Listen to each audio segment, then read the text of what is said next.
Every day, Sir Topham Hatt came to the station to catch his train. "Hello," he always said to Thomas. "Don't let the silly freight cars tease you. Remember, you have an important job as a special helper in the train yard."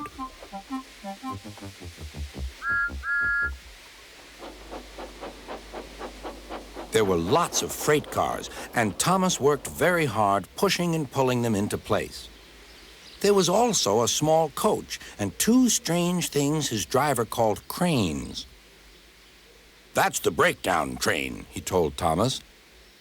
"The cranes are for lifting heavy things like engines and coaches and freight cars."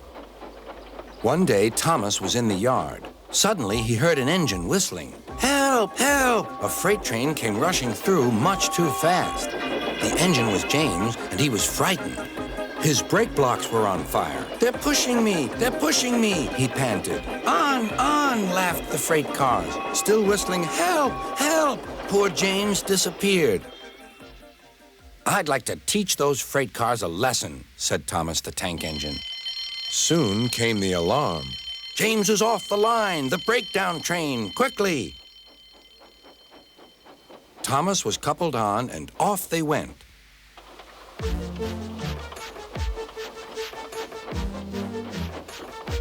Thomas worked his hardest. "Hurry, hurry, hurry," he puffed.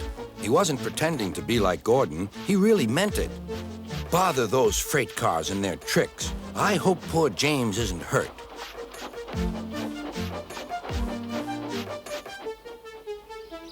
James's driver and firemen were feeling him all over to see if he was hurt.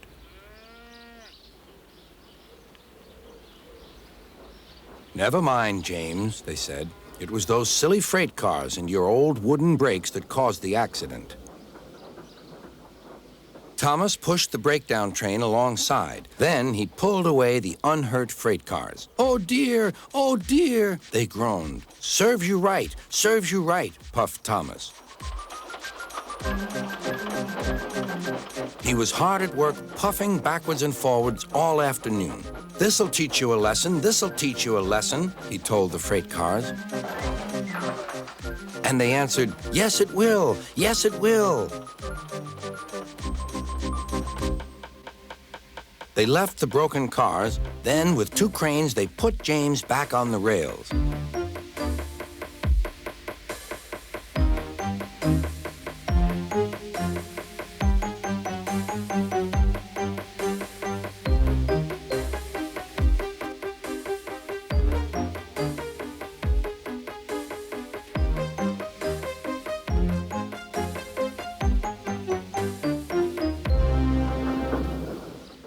He tried to move, but he couldn't, so Thomas helped him back to the shed.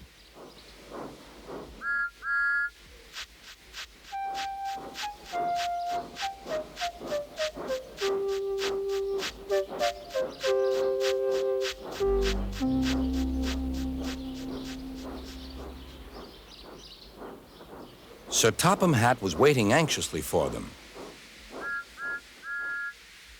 "Well, Thomas," he said, "I've heard all about it, and I'm very pleased with you. You're a really useful engine. James shall have some proper brakes and a new coat of paint, and you shall have a branch line all to yourself." "Oh, thank you, sir," said Thomas. Now Thomas is as happy as can be. He has a branch line and two coaches called Annie and Clarabelle. He puffs proudly backwards and forwards with them all day.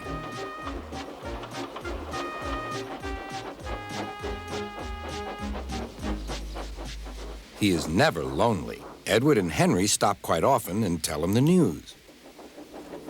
Gordon is always in a hurry, but never forgets to say, "Boop, boop," and Thomas always whistles, "Beep, beep," in return.